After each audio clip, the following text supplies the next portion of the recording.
जय श्री कृष्णा। जय श्री हरि। प्रिय भक्तों, आप सभी का आपके अपने पावन भक्ति ज्ञान चैनल पर हृदय से स्वागत है।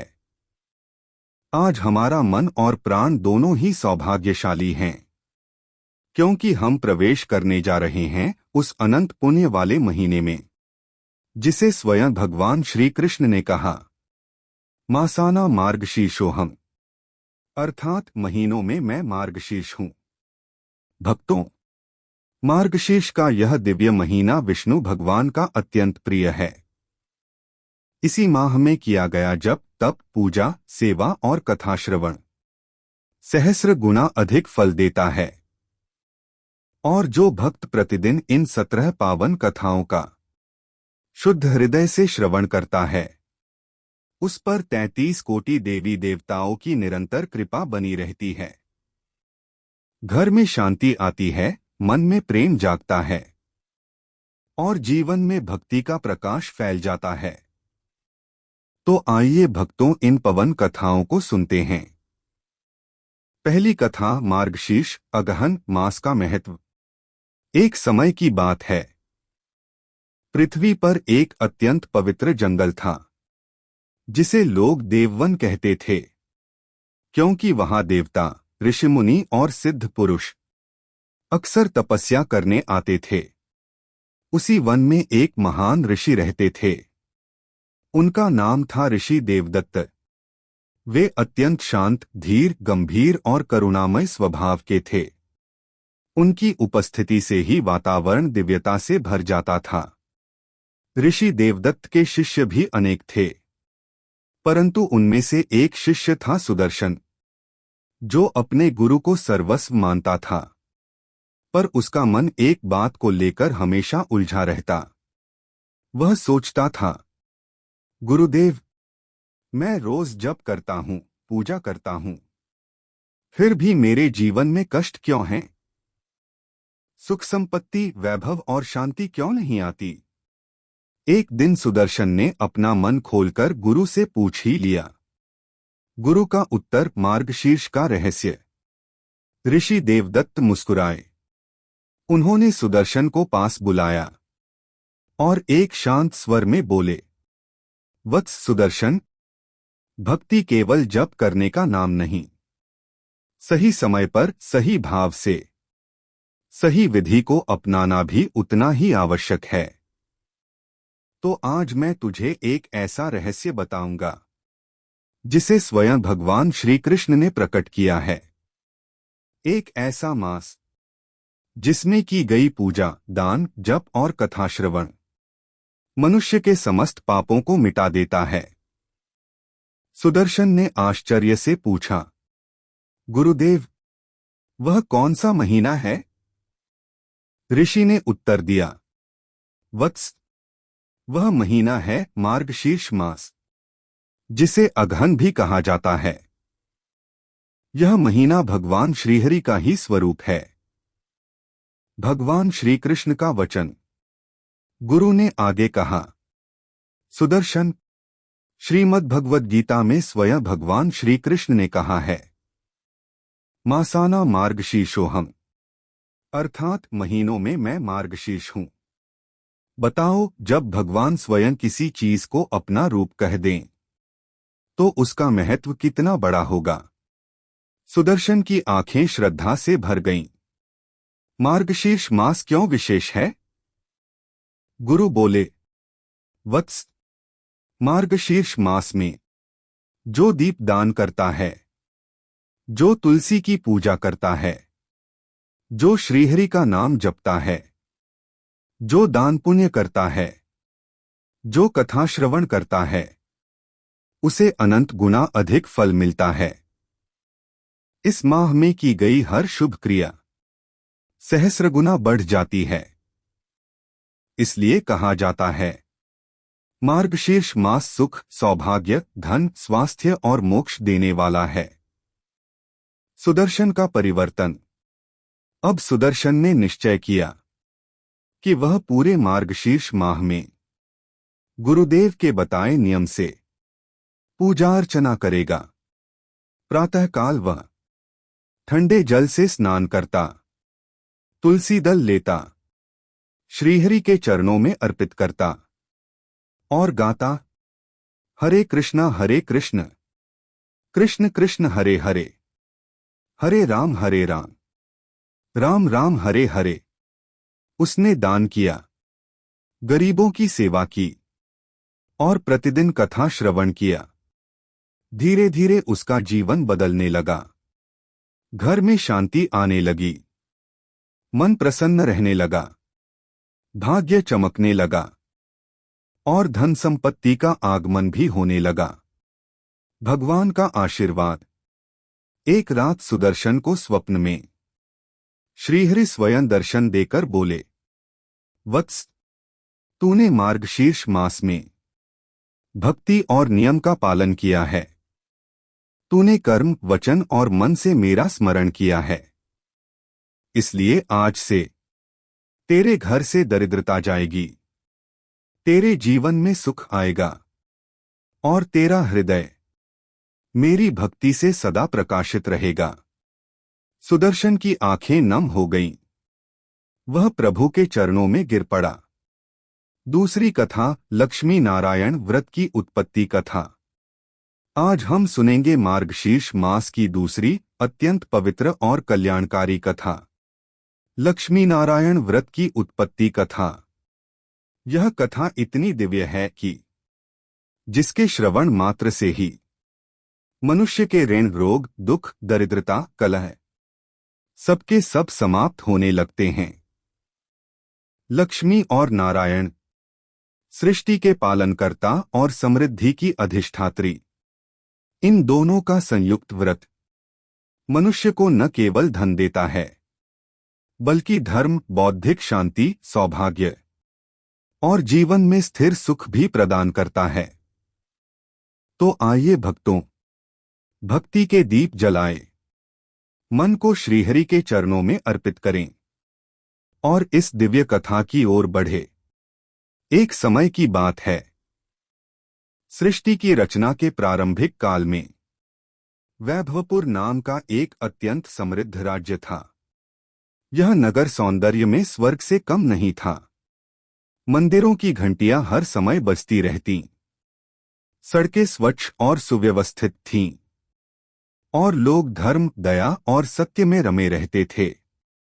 इस नगर के राजा थे धर्मसेन, जो अत्यंत न्यायप्रिय और विनम्र थे। उनकी रानी थी मालविका, जो सौंदर्य, करुणा और सज्जनता की प्रतिमूर्ति थीं। लेकिन भक्तों, उनके जीवन में एक गहरी पीड़ा थी। उनके यहाँ संतान नहीं थी। सभी सुख होते हुए भी उनके महल में वह एक दीपक नहीं जला था, जो जीवन को पूर्णता देता है। राजा रानी ने अनेक यज्ञ किए, साधुओं की सेवा की, तीर्थयात्राएं की, परंतु अभी भी उनके मन की इच्छा पूरी नहीं हुई। नारद मुनि का आगमन। एक दिन राजा और रानी उदास मन से बैठे थे। तभी अचानक आकाश में दिव्य प्रकाश फैलने लगा। मंदमधुर वीणा की ध्वनि सुनाई दी। नारायण नारायण, महल के द्वार पर पधारे स्वयं देवर्षि नारद मुनि। राजा रानी उनके चरणों में गिर पड़े। नारद मुनि ने कहा, राजन रानी, आप इतने उदास क्यों हैं? आपका राज्य सुखी है, प्रजा प्रसन्न है, तो फिर आपके हृदय में यह चिंता कैसी? रानी की आंखें भर आईं। उन्होंने नम्र स्वर में कहा, देवर्षि, हमारी एक ही इच्छा है, हमारे घर में संतति हो, जिसे हम धर्म के मार्ग पर चला सकें। देवर्षि मुस्कुराए। उन्होंने अपनी वीणा को स्पर्श कर कहा, राजन, तुम्हारा कष्ट दूर करने का उपाय है लक्ष्मी नारायण व्रत। राजा चकित रह गए। देवर्षि, यह कौन सा व्रत है? नारद मुनि बोले, यह व्रत स्वयं माता लक्ष्मी और भगवान नारायण ने सृष्टि के प्रारंभ में प्रकट किया था। जो भी भक्त श्रद्धा से यह व्रत करता है उसके जीवन से दरिद्रता, दुख, रोग, भय और पाप दूर हो जाते हैं। और सबसे बड़ी बात, यह व्रत संतान प्राप्ति का वरदान भी प्रदान करता है। राजा और रानी अत्यंत प्रसन्न हुए। व्रत की उत्पत्ति दिव्य कथा। नारद मुनि ने उन्हें व्रत की उत्पत्ति सुनानी प्रारंभ की। राजन, एक बार वैकुंठ लोक में माता लक्ष्मी और भगवान विष्णु के बीच एक अत्यंत पवित्र संवाद हुआ। माता लक्ष्मी ने भगवान से पूछा, स्वामी, कौन सा व्रत ऐसा है जिसे करने से मनुष्य को धन, सौभाग्य, शांति और मोक्ष सब कुछ प्राप्त हो जाए? भगवान विष्णु बोले, देवी, मार्गशीर्ष मास में किया गया लक्ष्मी नारायण व्रत सभी व्रतों में सर्वश्रेष्ठ है। यह व्रत मनुष्य के जन्म जन्मांतर के पापों को नष्ट करता है, उसके हृदय को शुद्ध करता है और उसमें दिव्य ज्ञान का उदय करता है। माता लक्ष्मी ने कहा, प्रभु, तो यह व्रत पृथ्वी पर अवश्य जाना चाहिए। भगवान ने प्रसन्न होकर आशीर्वाद दिया, देवी, आज से यह व्रत पृथ्वी लोक पर धन संपत्ति, सौभाग्य और शांति का स्रोत बनेगा। राजा रानी द्वारा व्रत का पालन। नारद जी ने राजा रानी को बताया कि मार्गशीर्ष मास में शुद्ध मन, शुद्ध स्थान और शुद्ध भावना से यह व्रत करना चाहिए। राजा रानी ने गुरु और ब्राह्मणों को बुलाया, व्रत की विधि समझी और पूरे मास में भक्तिभाव से यह व्रत किया। प्रतिदिन प्रातःकाल स्नान, घर में लक्ष्मी नारायण का दीप प्रज्वलित, तुलसी दल से श्रीहरि का अर्चन, माता लक्ष्मी का कमल पुष्प से पूजन, ब्राह्मण सत्कार, दान और भोजन, प्रतिदिन कथा श्रवण और नामस्मरण। महल का वातावरण बदलने लगा। जहां पहले उदासी थी वहां अब भक्ति की मधुरता फैल गई। जहां पहले मानसिक तनाव था वहां अब शांति की अनुभूति होने लगी। और भक्तों, 30वें दिन माता लक्ष्मी स्वयं राजा रानी के स्वप्न में प्रकट हुई। उन्होंने कहा, वत्स, तुम्हारा मन पवित्र है, तुम्हारा व्रत सफल हुआ है। मैं तुम्हें उस सौभाग्य का वरदान देती हूं जिसकी तुम इच्छा रखते थे। कुछ महीनों बाद रानी मालविका ने एक सुंदर, तेजस्वी और दिव्य पुत्र को जन्म दिया। पूरा राज्य आनंद से भर गया। तीसरी कथा, दरिद्र ब्राह्मण और विष्णु की भक्ति। आज हम सुनेंगे मार्गशीर्ष मास की तीसरी दिव्य कथा। एक ऐसी कथा जो हमें सिखाती है कि सच्ची भक्ति कभी व्यर्थ नहीं जाती। भले ही संसार हमें कुछ भी कहे, पर प्रभु का प्रेम हमेशा अपने भक्त तक पहुंचने का मार्ग ढूंढ लेता है। बहुत समय पहले सत्यपुर नामक नगर में एक ब्राह्मण रहता था। नाम था श्रीनिवास। श्रीनिवास ज्ञानवान, विनम्र और अत्यंत धार्मिक था, परंतु उसका जीवन अत्यधिक दुखों से भरा था। उसके घर में गरीबी इतनी थी कि अक्सर भोजन के लिए भी दाना नहीं होता। उसकी पत्नी सत्यवती भी धीर, सरल और पतिव्रता थी। दोनों ही अपने दुख को सहते हुए प्रभु की भक्ति से कभी नहीं डिगते थे। उनका घर छोटा था, दीवारों में दरारें थीं, छत टपकती थी और घर में सामान नाम मात्र का था।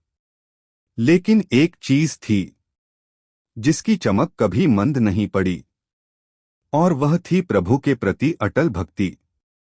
नगरवासियों की कठोर बातें। लोग अक्सर उनका मजाक उड़ाते, कहते, देखो, यह वही ब्राह्मण है जो सुबह शाम भगवान का नाम लेता है, फिर भी इसके घर में रोटी तक नहीं है। यदि भगवान इसके इतने प्रिय हैं तो इसे इतनी गरीबी क्यों दी? भक्ति से कोई पेट नहीं भरता।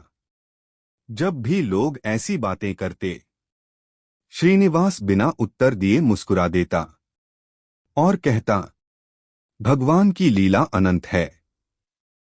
जो भी होता है भलाई के लिए होता है। उसकी पत्नी सत्यवती भी कहती, पति देव संसार क्या कहता है उसकी परवाह न कीजिए। भगवान देख रहे हैं। हमारा भक्तिपात्र अवश्य भरेगा। मार्गशीर्ष मास का आगमन। धीरे धीरे समय बीतता गया।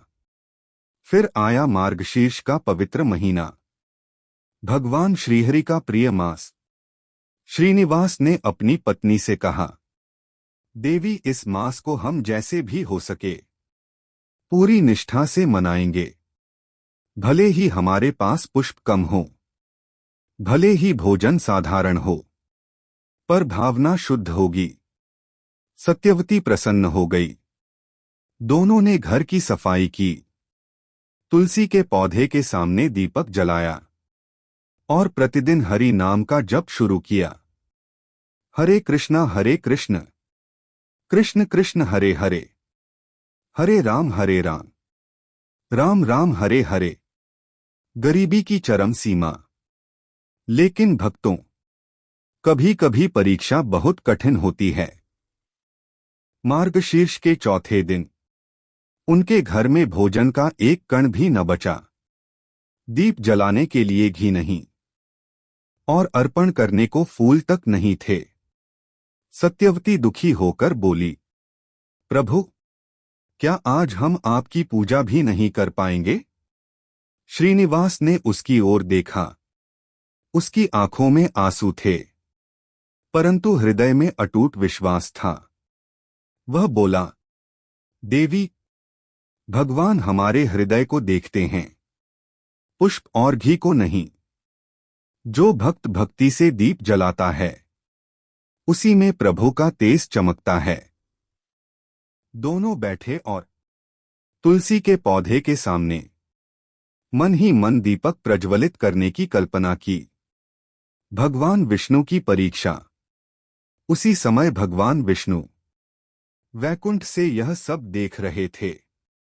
माता लक्ष्मी ने कहा, प्रभु, देखिए यह ब्राह्मण कितना सच्चा भक्त है।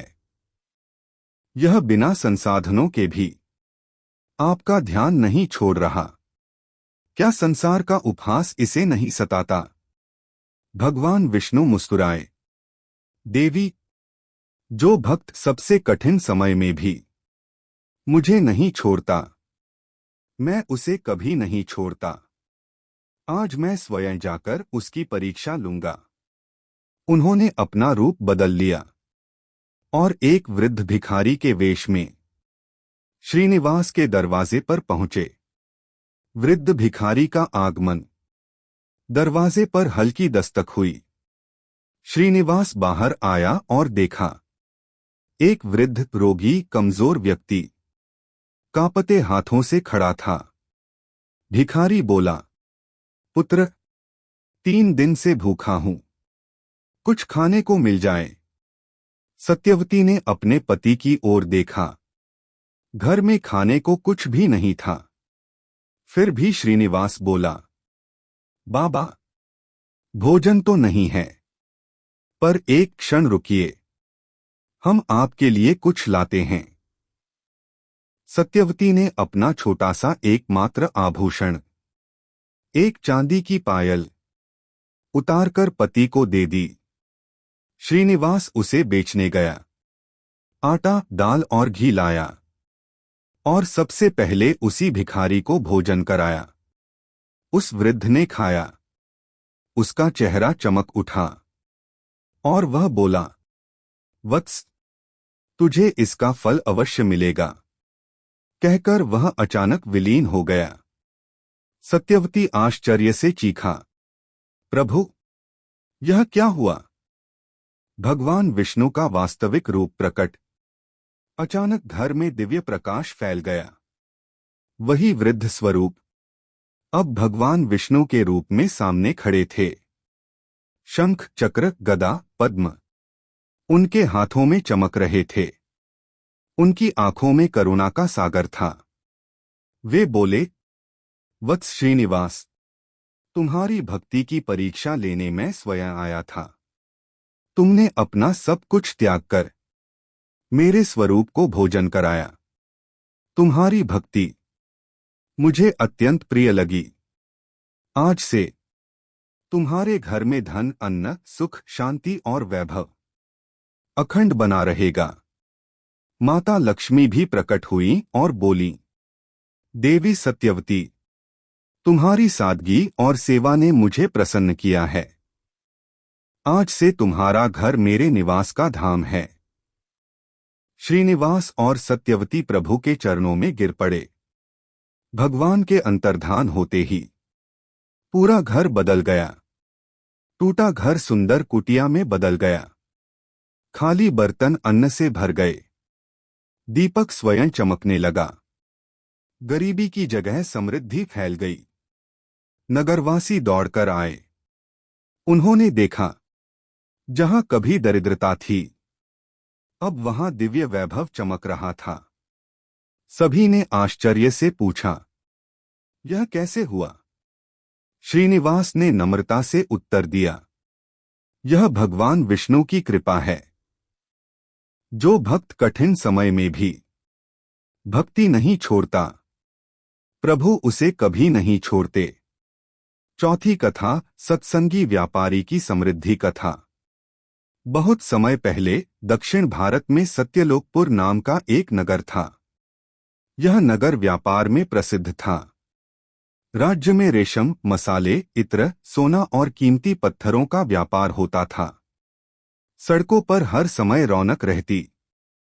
बाजारों में व्यापारियों की आवाजें गूंजती और नगर के लोग सुखी जीवन बिताते थे। लेकिन इस नगर में एक व्यापारी था। नाम था धर्मपाल। धर्मपाल बहुत ईमानदार, दयालु और विनम्र स्वभाव का आदमी था। वह किसी से झूठ नहीं बोलता, न किसी को धोखा देता, न किसी गरीब का दिल दुखाता। सब उसे सम्मान देते थे। परंतु उसके जीवन में एक दुख था। उसके व्यापार में बरकत नहीं थी। चाहे जितनी मेहनत कर ले, दिन रात दुकान पर बैठा रहे, परंतु लाभ के स्थान पर हमेशा हानि ही होती। सत्संग की प्यास। धर्मपाल अक्सर सोचता, क्या मेरी किस्मत खराब है या भगवान ने मुझसे मुंह मोड़ लिया है? लेकिन भक्तों, एक बात उसके जीवन में विशेष थी। उसे सत्संग सुनना बहुत पसंद था। जब भी किसी साधु, संत या भक्त का आगमन नगर में होता, धर्मपाल अपना काम छोड़कर सत्संग में बैठ जाता। लोग कहते, धर्मपाल, यही कारण है कि तुम्हारा व्यापार नहीं चलता। तुम दुकान छोड़कर सत्संग में बैठ जाते हो। धर्मपाल मुस्कुराता और कहता, व्यापार तो फिर भी चल जाएगा, पर यदि आज सत्संग छूट गया तो जीवन का व्यापार घाटे में चला जाएगा। सत्संग का सच्चा लाभ। एक बार नगर में एक महान संत श्री हरिनाथ जी पधारे। उनका तेज देखते ही लोग समझ जाते कि ये कोई साधारण संत नहीं हैं। हरिनाथ जी की वाणी मधुर, स्वभाव विनम्र और ज्ञान अथाह था। धर्मपाल प्रतिदिन सबसे आगे बैठकर उनका सत्संग सुनता। उसके मन में एक दिन प्रश्न उठा। सत्संग समाप्त होने के बाद वह संत के पास गया और बोला, गुरुदेव, मैं श्रद्धा से प्रभु का नाम लेता हूं, सत्संग सुनता हूं, कोई पाप नहीं करता, फिर भी मैं गरीब से गरीब होता जा रहा हूं। मेरे व्यापार में लाभ नहीं, सुख नहीं, शांति नहीं। ऐसा क्यों? संत हरिनाथ जी ने मुस्कुराकर कहा, वत्स, समय कभी एक सा नहीं रहता। यदि तू भगवान पर भरोसा रखेगा तो वे तुझे ऐसा दे देंगे जिसकी तूने कल्पना भी नहीं की होगी। परंतु पहले तू मार्गशीर्ष महीने में एक विशेष व्रत कर। यह है लक्ष्मीनारायण व्रत, और साथ ही प्रतिदिन हरि नाम का जप।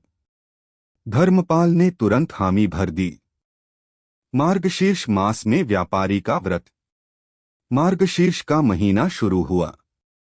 धर्मपाल ने संत की आज्ञा का पालन किया।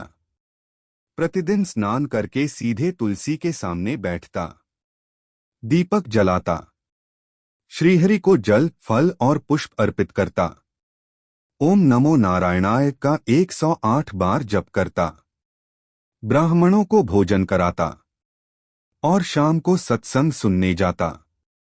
उसकी पत्नी सौम्या भी उसके साथ व्रत में शामिल हो गई। घर का वातावरण बदलने लगा। पहले जो घर निराशा से भरा था, अब शांति और दिव्यता से भर गया। परंतु भक्तों, भगवान परीक्षा लिए बिना कृपा नहीं करते। सबसे कठिन परीक्षा। एक दिन अचानक धर्मपाल का जहाज, जिसमें कीमती मसाले और वस्त्र थे, समुद्र में डूब गया। पूरे नगर में चर्चा हो गई। धर्मपाल तो पूरी तरह बर्बाद हो गया। कुछ लोग व्यंग्य करने लगे, देखा, सत्संग सुनने से क्या होता है, व्यापार तो डूब ही गया। धर्मपाल ने यह सुना। उसकी आंखें नम हुईं, परंतु वह गुरु वचन नहीं भूला।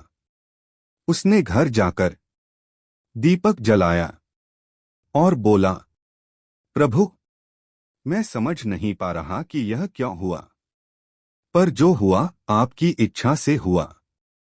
उस रात संत हरिनाथ जी उसके घर आए। उन्होंने हाथ पकड़कर कहा, वत्स, रो मत। समुद्र तुम्हारा जहाज नहीं ले गया, वह तुम्हारा दुर्भाग्य ले गया है। भगवान अब तुझे नया जीवन देंगे। दिव्य परिवर्तन। मार्गशीर्ष के अंतिम दिन धर्मपाल ने पूर्ण श्रद्धा से व्रत का समापन किया। अगली सुबह नगर के सैनिक उसके घर दौड़ते हुए आए। उनके पास राजा का संदेश था, महामंत्री के पद के लिए।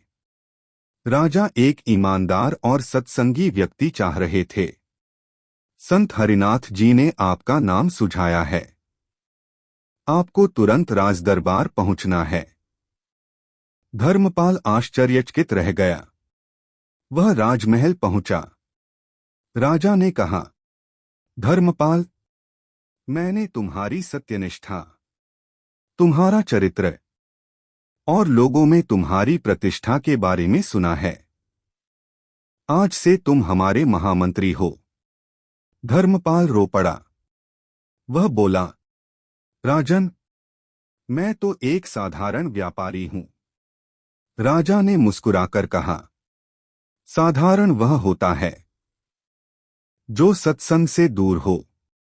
सत्संग मनुष्य को असाधारण बना देता है। भगवान की कृपा का चमत्कार। जो व्यापार पहले घाटे में था, अब नए सौदों से चमकने लगा। जहाज खोने के बाद भी समुद्र किनारे से नया सामान मिला, जो पहले से कई गुना मूल्यवान निकला। और सबसे बड़ी बात, धर्मपाल के मन में असीम शांति और संतोष आ गया। उसने कहा, सत्संग ने मुझे धन नहीं, एक नई दृष्टि दी है। संत हरिनाथ जी प्रकट हुए और बोले, वत्स धर्मपाल, यह सब तेरी भक्ति का फल है। मार्गशीर्ष मास में सत्संग, व्रत और हरिनाम, ये तीन चीजें मनुष्य को धरती का स्वामी बना देती हैं। पांचवीं कथा, सदाचारिणी स्त्री और गृह सौभाग्य कथा। नवलपुर नगर की स्त्री संध्या। बहुत समय पहले नवलपुर नामक नगर में एक धर्मपरायण, सुशील और सौभाग्यशाली स्त्री रहती थी। उसका नाम था संध्या। संध्या हर कार्य में ईमानदार, सहयोगी और विनम्र थी। वह अपने पति चरणसेन के साथ धर्म, भक्ति और सदाचार का जीवन जीती। संध्या का घर छोटा था, पर उसमें सदैव शांति, भक्ति और प्रेम का वातावरण रहता। वह किसी भी परिस्थिति में अपने मन को संयमित रखती, सदैव भगवान का स्मरण करती और परिवार की भलाई में लगा रहती। ग्रहदोष और परिवार की परीक्षा। लेकिन भक्तों, एक समय ऐसा आया जब संध्या के परिवार पर अकस्मात संकट आया। चरणसेन के व्यापार में हानि हुई, घर में अन्न की कमी पड़ी और नगरवासियों के व्यंग्य ने उनकी स्थिति और भी कठिन कर दी। संध्या ने देखा कि कई लोग कहते हैं यह परिवार अशुभ ग्रहों की सजा भुगत रहा है, किस्मत ही खराब है। परंतु संध्या ने हिम्मत नहीं हारी। उसने कहा, संकट आएगा तो आए, पर हमारे सदाचार और भक्ति के मार्ग से हम विचलित नहीं होंगे। भगवान हमारे साथ हैं। संध्या का मार्गशीर्ष व्रत और भक्ति। मार्गशीर्ष मास शुरू हुआ। संध्या ने घर की सारी गतिविधियां विराम देकर भक्ति और व्रत में मन लगाया। प्रतिदिन सुबह स्नान कर तुलसी के पौधे के सामने दीप जलाया। भगवान विष्णु और माता लक्ष्मी की अर्चना की। गृहस्थ धर्म का पालन करते हुए पति और बच्चों की सेवा की। भोजन में संयम रखा और गरीबों को दान दिया। हर रोज हरे कृष्ण हरे राम का जप किया। संध्या की यह भक्ति और लगन भगवान को अत्यंत प्रिय हुई। गुरु का आगमन और आशीर्वाद। एक दिन नगर में एक प्रसिद्ध संत श्रीहरिदास जी आए। उन्होंने संध्या का ध्यान देखा और कहा, संतान, तुम्हारी भक्ति और सदाचार के कारण तुम्हारे घर पर भगवान की कृपा है, लेकिन तुम्हारे ग्रह अशुभ हैं, इसलिए कुछ कठिनाइयां आ रही हैं। मार्गशीर्ष मास के शुद्ध व्रत और सत्कर्म से ये ग्रह भी सुखद हो जाएंगे। संध्या ने बड़े श्रद्धा से कहा, गुरुदेव, मैं पूरी निष्ठा से व्रत करूंगी, भक्ति करूंगी और अपने पति तथा परिवार की सेवा करूंगी। संत ने आशीर्वाद दिया, भक्तिन, तुम्हारा सौभाग्य और परिवार का मंगल अवश्य बढ़ेगा।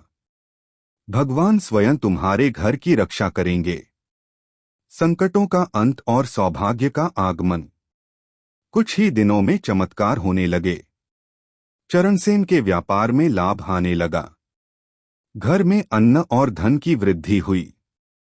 परिवार में शांति और प्रेम का वातावरण कायम हुआ। नगर के लोग भी संध्या के सदाचार और भक्ति की प्रशंसा करने लगे। भगवान विष्णु स्वयं संध्या के घर में प्रकट हुए और बोले, संध्या, तुम्हारी निष्ठा और भक्ति मुझे अत्यंत प्रिय है। मैं तुम्हारे परिवार को सौभाग्य, धन, शांति और खुशियां देने आया हूं। जो गृहस्थ सदाचार और भक्ति के मार्ग पर चलता है, उसका जीवन सदैव संपन्न और सुखमय होता है।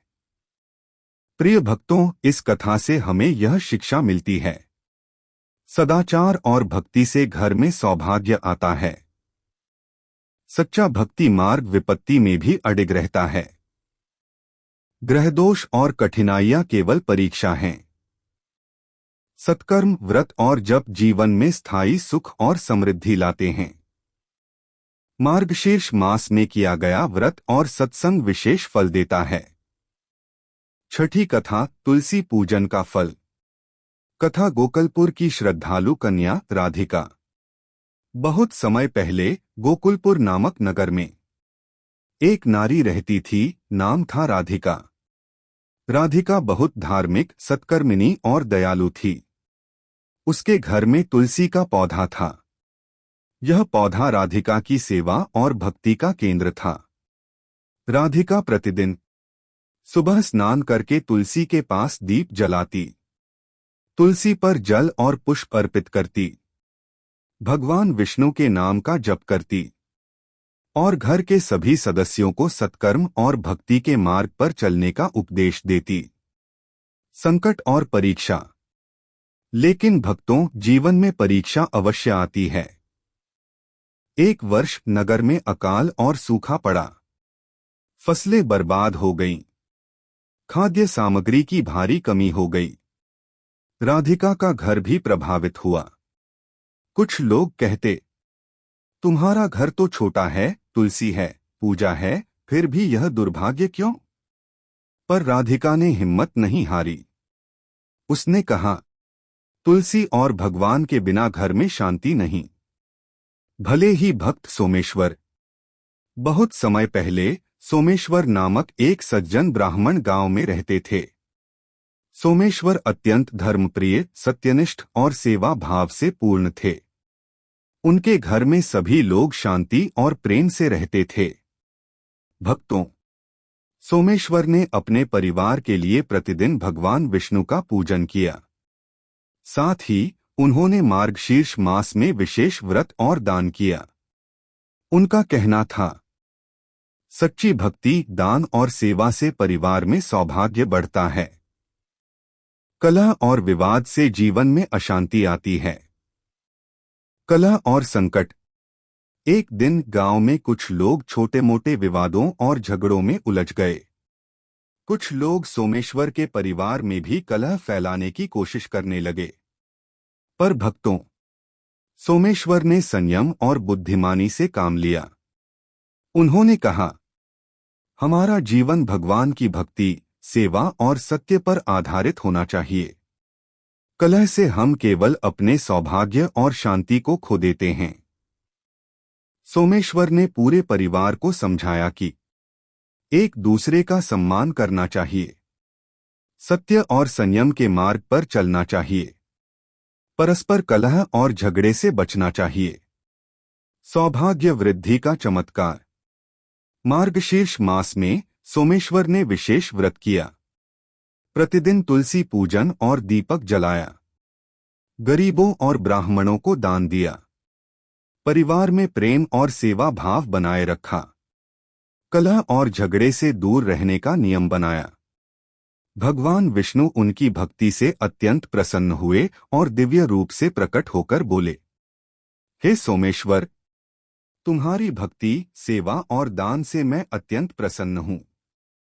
तुम्हारे घर में सुख, समृद्धि और सौभाग्य स्थायी रूप से आएगा। जो व्यक्ति अपने जीवन में कलह और झगड़े से दूर रहता है, उसका सौभाग्य और आशीर्वाद अटूट रहता है। अगले ही दिन सोमेश्वर के घर में चमत्कार हुआ। घर में अन्न, धन और संपत्ति की कमी नहीं रही। परिवार में प्रेम, शांति और सौभाग्य बना रहा। गांव के लोग भी उनकी भक्ति और सेवा देखकर मंत्रमुग्ध हो गए। 16वीं कथा, विष्णु भक्त वृद्धदा की कथा। वृद्धदा का भक्ति जीवन। बहुत समय पहले वृद्धदा नामक एक वृद्ध पुरुष गांव में रहते थे। उनकी उम्र अधिक थी, पर हृदय में भगवान विष्णु के प्रति अडिग भक्ति और प्रेम था। वृद्धदा का कहना था, भले ही शरीर कमजोर हो, पर मन और हृदय भगवान के नाम जाप और भक्ति में स्थिर रहेगा। भक्ति में उम्र और शक्ति का कोई भेद नहीं। वृद्धदा प्रतिदिन तुलसी का पूजन करते, भगवान के नाम का जप करते, गरीबों और ब्राह्मणों को दान और सेवा करते। उनकी भक्ति देखकर गांव के लोग मंत्रमुग्ध हो जाते थे। संकट और परीक्षा। एक वर्ष गांव में अकाल और सूखा पड़ा। खाद्य सामग्री की कमी होने लगी। कई लोग भयभीत होकर अधर्म और छल के मार्ग पर चलने लगे। पर भक्तों, वृद्धदा ने निश्चय किया, मैं अपने वृद्धावस्था में भी भक्ति और सेवा से विचलित नहीं होऊंगा। भगवान स्वयं मेरी सहायता करेंगे। उन्होंने संयम पूर्वक व्रत किया, गरीबों की सहायता जारी रखी और भगवान का नाम जपा। भगवान की कृपा और चमत्कार। भगवान विष्णु वृद्धदा की अडिग भक्ति देखकर अत्यंत प्रसन्न हुए। एक दिन दिव्य रूप से प्रकट होकर बोले, हे वृद्धदा, तुम्हारी भक्ति, सेवा और संयम अत्यंत प्रिय हैं। तुम्हारे जीवन को मैं आशीर्वाद और समृद्धि से भर दूंगा। जो भक्त अपनी उम्र और परिस्थितियों के बावजूद मुझ में अडिग रहता है, मैं उसकी रक्षा और उद्धार करता हूँ। भक्तों, अगले ही दिन वृद्धदा के घर में चमत्कार हुआ। सूखे खेतों में वर्षा हुई और फसल लहलहाई।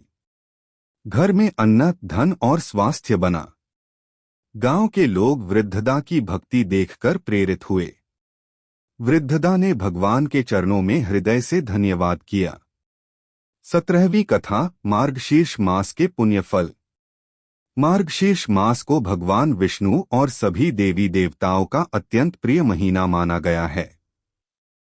भक्तों, जो व्यक्ति इस मास में प्रतिदिन व्रत करता है, तुलसी पूजन और दीपक जलाता है, भगवान के नाम का जप करता है, गरीबों, ब्राह्मणों और जरूरतमंदों की सेवा करता है, उसका जीवन सुख, शांति, समृद्धि और सौभाग्य से भर जाता है।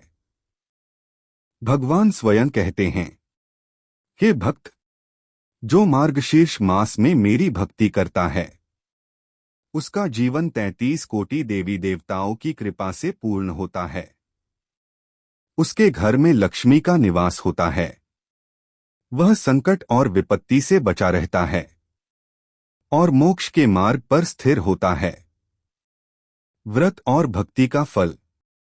मार्गशीर्ष मास में किए गए व्रत और भक्ति से भक्तों को यह लाभ मिलता है: संपत्ति और धन का स्थायी आशीर्वाद, सौभाग्य और परिवार में सुख शांति, संकट और भय से मुक्ति, भौतिक और आध्यात्मिक समृद्धि का संगम, 33 कोटि देवी देवताओं की कृपा और संरक्षण, भक्ति और सेवा से मोक्ष की प्राप्ति। भक्तों, यदि कोई व्यक्ति मार्गशीर्ष मास में प्रतिदिन सच्ची निष्ठा से भजन, व्रत और सेवा करता है, तो भगवान स्वयं उसके हृदय में निवास करते हैं और उसका जीवन धन्य बना देते हैं। प्रिय भक्तों, इस कथा से हमें शिक्षा मिलती है। मार्गशीर्ष मास में व्रत और भक्ति सर्वोपरि हैं। तुलसी पूजन, दीपक, दान और सेवा से पुण्य की अपार प्राप्ति होती है। संकट और विपत्ति में भगवान स्वयं भक्त की रक्षा करते हैं।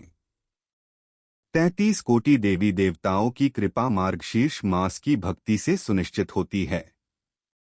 सच्चा जीवन वही है जिसमें भक्ति, सेवा और निष्ठा के मार्ग पर चलने का संकल्प हो।